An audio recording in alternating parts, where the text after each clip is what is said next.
दिखाया इस बीटीसी में भी, है ना? तो कैसा लगा? सब आप लोग का आशीर्वाद है मैम, सब आप लोग का गाइडलाइन है। नहीं थोड़े बिल्कुल मोड़े आप। बस उसी के इन्फ्लुएंस हो के हम लोग एफर्ट कर लेते हैं, बस टाइम निकाल के।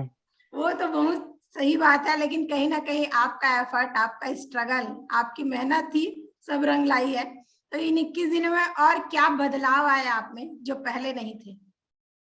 एक्चुअली मैम ये जो 21 दिन थे, सबसे पहले तो मैं श्वेता मैम का थैंक्स बोलना चाहूंगा। उन्होंने एक स्पेशल सेशन लिया हुआ था मेरे ख्याल से, जिसमें जो बेली फैट के ऊपर बेस्ड था।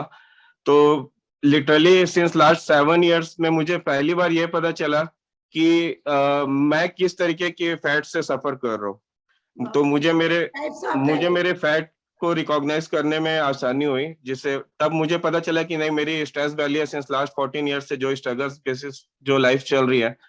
तो उस वजह से जो हार्मोनल चेंजेस हैं, और ये मेजर इशू है। अदरवाइज लाइफस्टाइल का तो इशू होता ही है।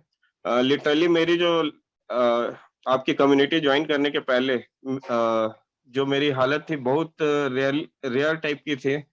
और जो फैट की क्वालिटी थी, लाइक मतलब वो कमर के नीचे दोनों जो पैर के पोर्शन थे वो काम करने लगभग बंद कर चुके थे। बैठे बैठे मुझे जब खड़े होने के बाद जो होता था, और वेरिकोज वेन्स का जो एक इशू आ रहा था, जिससे ब्लड का सर्कुलेशन जो है ग्रेविटेशनल फोर्स के अगेंस्ट में जाता था, जिस वजह से मुझे 1.5 घंटे 2 घंटे तक सेंसेशन महसूस नहीं होती थी। मेरे पैर लगभग बेकार होते जा रहे थे, और कमर के ऊपर के जो हिस्सा होता था, अपर बॉडी का जो वेट था, काफी हैवी था। इस वजह से जो प्रोटीन की डेफिशिएंसी हो रही थी वो समझ में आ रही थी, क्योंकि न्यूट्रिशन की एक बहुत भारी मात्रा में कमी थी।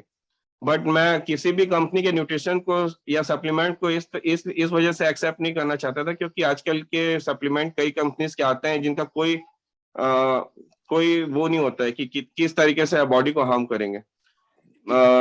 फिर आपने एफएस पार्टी के थ्रू सब जब जिस तरीके से आपने प्रेजेंट किया, देन इन्फ्लुएंस होके एक्सेप्ट करना।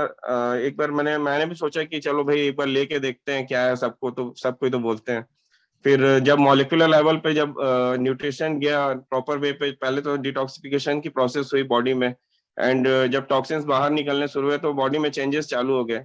जब आपने चाय पिलाई थी तो मैंने जिंदगी में इतनी खराब चाय कभी नहीं पी थी, लेकिन अभी मैंने जो है ना, अभी सेशन के टाइम ड्यूरेशन पे ही मैंने अभी एक एफ्रेश, अभी आते के साथ ठंड लग रही थी तो मैंने सोचा कि चलो भाई एक बार कम से कम जो है। तो वो तो खराब ये लगती कि अच्छी लगती है आशुतोष जी, बताइए? अब मैम मेरी लाइफ का सबसे पहला और अंतिम प्यार यही है। मेरी लाइफ के आखिरी समय तक जो है एफ्रेश पीना तो कभी नहीं छोड़ूंगा, कम से कम। बिल्कुल।